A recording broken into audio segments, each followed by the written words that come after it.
வணக்கம். இது Chennai school of banking வழங்கும் கேள்வி நேரம். இந்த நிகழ்ச்சி மூலமாக மீண்டும் உங்களை சந்திப்பதில் மிக்க மகிழ்ச்சி. நான் செந்தில். நம்ம சுற்றி நடக்கும் நிகழ்வுகள், அந்த நிகழ்வை நகர்த்தும் அடிப்படை, அதன் பின்னணியில் இருக்கும் அரசியல், இவை குறித்து விவாதித்து வந்து கொண்டிருக்கின்றோம். அந்த வகையில் மிக பிரம்மாண்டமான 39வது சென்னை புத்தக கண்காட்சி நடைபெறும் சென்னை தீவு திடலிலிருந்து கடந்த 2 நாட்களாக கேள்வி நேரத்தை மக்களோடு மக்களாக நியூஸ் 7 தமிழ் வழங்கி வந்தது. அதனுடைய நீட்சியாக இன்றைக்கு 3வது நாளாகவும் சென்னை புத்தக கண்காட்சி நடைபெறும் சென்னை தீவுத்திடல் மைதானத்திலிருந்து இன்றைய கேள்வி நேரத்தை நகர்த்திருக்கின்றோம். ஒரு புத்தகம், அது பேசும் ஒரு பொருள், அதன் மீதான ஒரு ஆழமான விவாதத்தில் இன்றைய புத்தகம் பேசும் பொருள் என்ன, அது தொடர்பான செய்திகள் என்ன, அதில் நம்மிடையே கலந்து கொள்ள காத்திருக்கும் ஆளுமைகள் யார்? காத்திருங்கள்.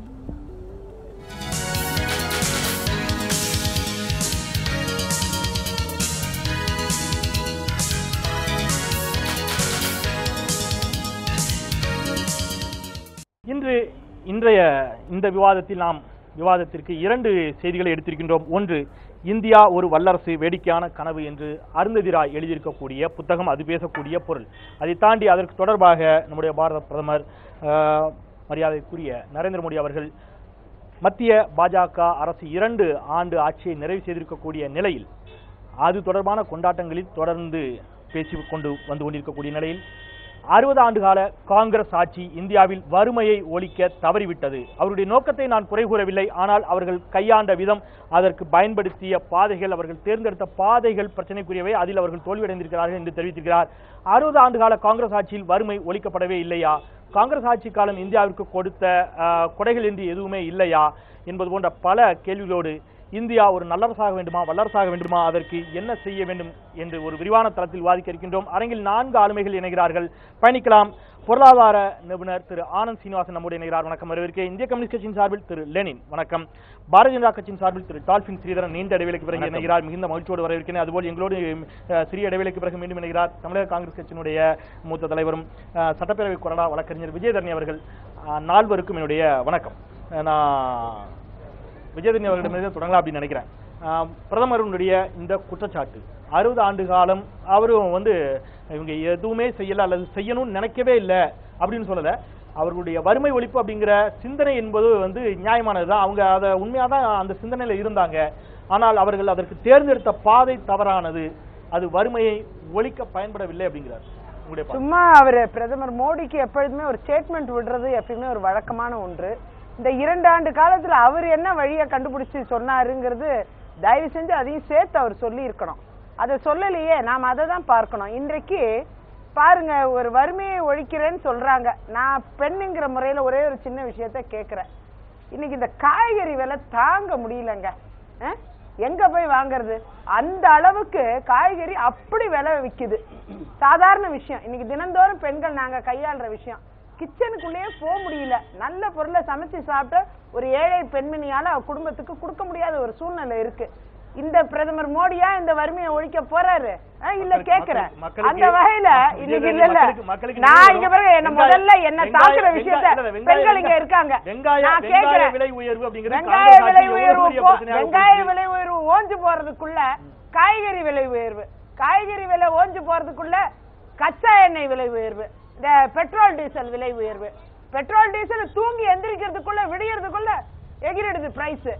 எங்க போறது? இவ்வளவு விலை உயர்வு மக்கள் எப்படி தாங்கி பிடிப்பாங்க? நான் கேக்குறேன், எண்ணெய் கம்பெனிகிட்ட ஏன் நம்ம ஒப்படைச்சோம்? விலை ஏறும் போது ஏத்தனா, இறங்கும் போது இறக்கணும். நீங்க ஏறும் போது ஏத்திடுறது, இறங்கும் போது கலால் வரியை போட்டு தாக்கி மக்கள்கிட்ட இருந்து புடுங்கிறது. இது நியாயமற்ற ஒன்று. இது மோடி ஆட்சியோடைய அவலம். இதற்கெல்லாம் முன்னோடி உங்களுடைய கட்சியினுடைய சிதம்பரம். ஐ எம் சாரி, நீங்க திரு ப. சிதம்பரம் அவர்கள் நல்லது செஞ்சது எப்படின்னா, விலை குறையும் போது அது மக்களுக்கு பாஸ் ஆன் பண்ணி இருக்கோம். ஆனால் கலால் வரியை போட்டு மக்களை ஏமாத்தி அந்த பணத்தையும் புடுங்கினவர் தான் திரு அருண்ஜேட்லியும் திரு பிரதமர் மோடி அவர்களும். இவங்கதான் வறுமையை ஒழிக்க போறாங்களா? இவங்கதான் வறுமையை ஒழிக்க போறாங்களா? இல்ல நான் கேக்குறேன்.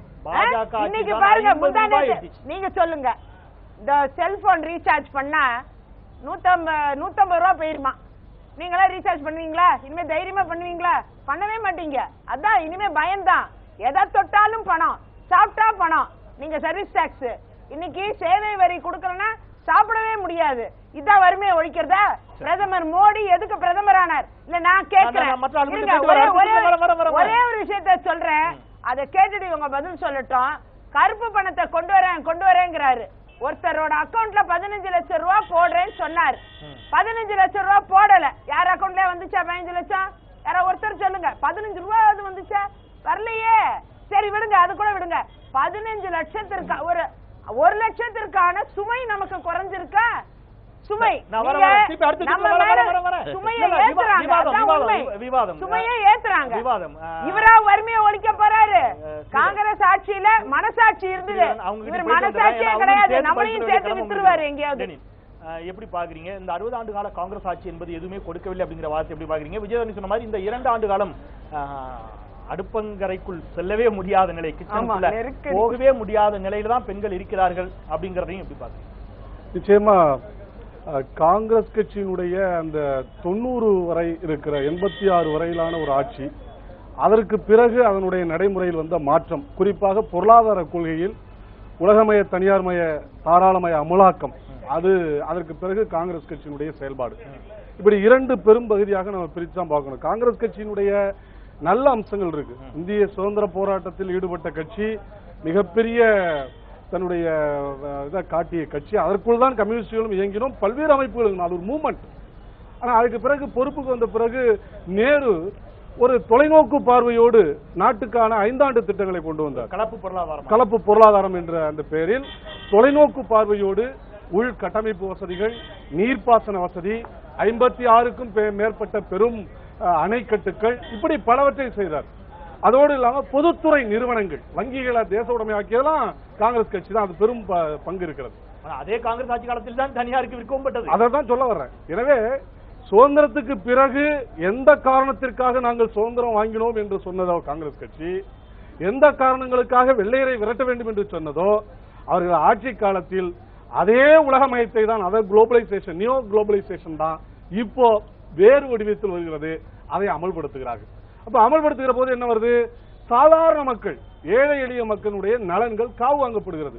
பொதுத்துறை நிறுவனங்களுடைய அனைத்து தன்மைகளும் நீர்த்து போகிறது. நான் ஒன்னே ஒண்ணு சொல்ல விரும்புறேன். வறுமையை பத்தி எல்லாம் பேசுறோம். வறுமை ஒழிக்கணும்னா என்ன செய்யணும்? வேலை வாய்ப்புகளை உருவாக்கணும். வேலை வாய்ப்புகளை 86 வரை ஒரு ஆண்டுக்கு 1 கோடி பேருக்கு வேலை வாய்ப்பு தந்த இந்த நாட்டில் அதற்கு பிறகு வந்த இந்த தனியார்மய தாராளமயமாக்கத்தால் வேலை வாய்ப்பு இல்லாத நிலை மாறியது. பொதுத்துறை நிறுவனங்கள் ஆள் எடுப்பதற்கு பேன் ஆன் ரெக்ரூட்மெண்ட் போட்டது 2 ஆட்சி. இன்னைக்கு இருக்கிற மோடி ஆட்சி கூட அந்த பேன் ஆன் ரெக்ரூட்மெண்ட் நீடித்து சென்று கொண்டிருக்கிறதே தவிர காங்கிரஸ் கட்சியினுடைய ஆட்சியிலிருந்து எந்த வகையிலும் மாற்றி அவர்கள் செயல்படவில்லை. எனவேதான் எந்த விதமாக இருந்தாலும் காங்கிரஸை பற்றி குறை சொல்வதற்கு மோடியோ, மோடியை பற்றி குறை சொல்வதற்கு இவர்களுக்கோ தார்மீக இது இல்ல. 2 பேரும் ஒரே வழியிலே ஒரே திசையிலே தான் பொருளாதார திட்டம் என்கிற அடிப்படையில பயணம் செய்கிறார்கள். இது மக்களுக்கு எதிரானது. நீங்க அவங்க 2-3 குறிப்பிட்ட விஷயங்களை கேட்டாங்க.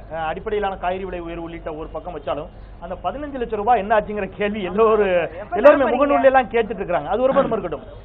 ஆண்டிற்கு 1 கோடி பேருக்கு வேலை வாய்ப்பை உருவாக்கி கொடுப்பேன் என்று தேர்தல் பிரச்சார கட்டத்தில் நம்முடைய மோடி அவர்கள் தெரிவித்திருந்தார்கள். ஆனால் கடந்த ஆண்டு தொழிலாளர் நலத்துறையினுடைய புள்ளிவிவரங்களின் அடிப்படையிலே 13 லட்சத்தை கூட தாண்டல. எல்லா துறைகளிலும் சேர்த்து வேலை வாய்ப்பு அப்படிங்கிறது எவ்வளவு வித்தியாசம், மலைக்கும் மடுவுக்குமான வித்தியாசம். இவர்களுக்கு அவர்களை குறை சொல்வதற்கான தார்மீக உரிமையும் தகுதியும் இல்லை அப்படிங்கிறார் லெனின். உங்களுடைய பார்வை? முதல்ல 60 ஆண்டுகளுக்கு மேல கிட்டத்தட்ட நடுவில் ஒரு 6 ஆண்டு காலம் எங்களுடைய அடல் பிகாரி வாஜ்பாய் அவருடைய ஆட்சிக்கு, அதை தவிர மீதி பெரும்பாலான நாட்களை இந்த நாட்டிலே ஆட்சி செய்தது காங்கிரஸ். ஆனா 1971 நான் செந்தில் அவர்களுக்கு ஒரு முக்கிய என்னுடைய வேண்டுகோள், ஏன்னா இந்த 2 ஆண்டுகளில் நாங்கள் செய்த சாதனைகளை தெரியப்படுத்துவதற்கு எனக்கு, ஏன்னா 3 பேருமே ஆட்சிக்கு எதிரானவர்கள்.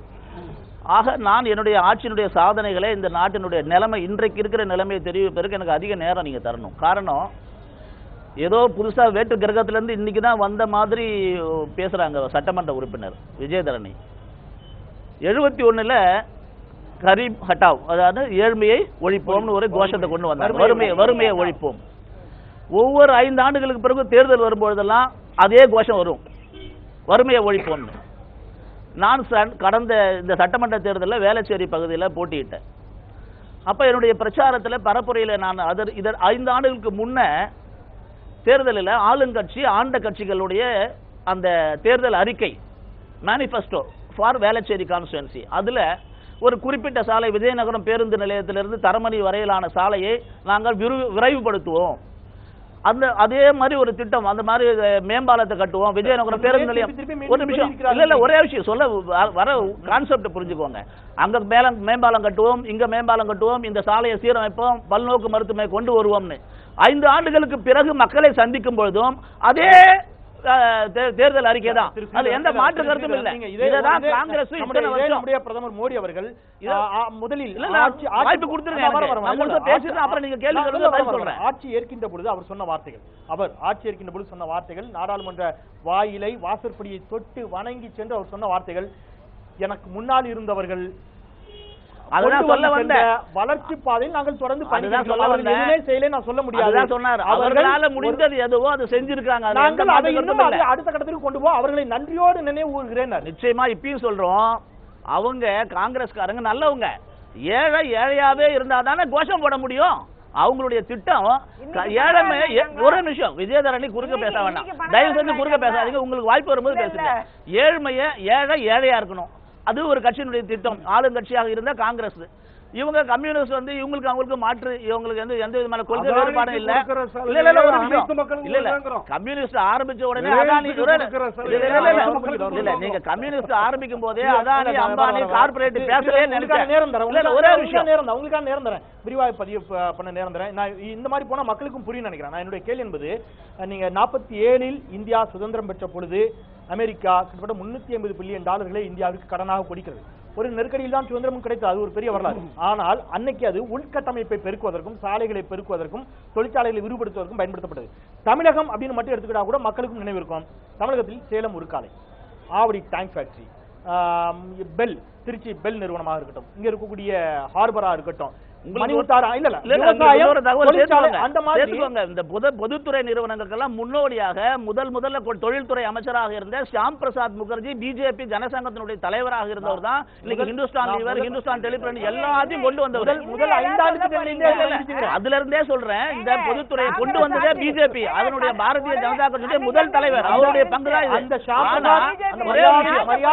காங்கிரஸை பொறுத்தவரையில பிரசாத் முகர்ஜி பாதையில் இருந்து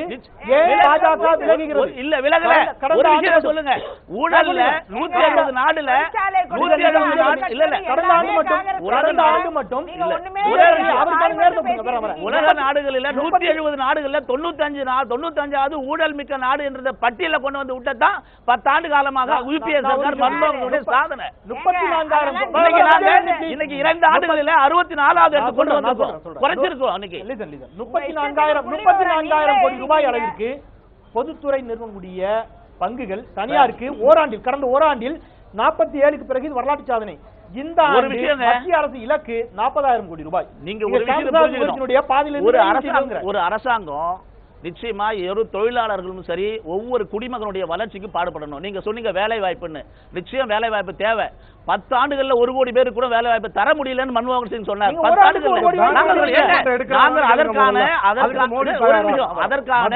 அதற்கான அடித்தளத்தை நாங்கள் இப்பொழுது நிறைவேறி கொண்டு வந்துகிறோம். கடந்த 2 ஆண்டுகள்ல ஒரு மனுஷனுக்கு தேவையானது என்னங்க? கல்வியில நீங்க என்ன பண்ணீங்க? இன்னைக்கு வேலை வாய்ப்பு வருவதற்கு இளைஞர்களுக்கு வேலை வாய்ப்பிற்கு நாங்க ஒவ்வொரு திட்டம் கொண்டு வந்திருக்கோம். ஸ்டார்ட் அப் இந்தியா ஆகட்டும், ஸ்டாண்ட் அப் இந்தியா ஆகட்டும், ஸ்கில் டெவலப்மெண்ட், அவர்களுக்கு வேலை வாய்ப்புக்கு திறன் கொடுக்க. 10வது முடிச்சவனுக்கு ஒரு எலக்ட்ரிக்கல் வேலை செய்யறதா இருந்தாலும் அவனுக்கு ஒரு திறமை வேணும் இல்லையா? அதற்கான திட்டம் கொண்டு வந்திருக்கோம். ஒரு 2 ஆண்டுகளில் 22 கோடிக்கு அக்கவுண்ட் ஆரம்பிச்சிருக்கோம், வங்கி கணக்கு. இது சாதனையா இல்லையா? இதன் மூலமாக எவ்வளவு விதமான ஊழல் ஒழிக்கப்பட்டிருக்கிறது. பணம் இல்லாதவர்களுக்கு வங்கி கணக்கு, மனம் இல்லாதவர்களுக்கு வங்கி கணக்கு ஏற்பட்ட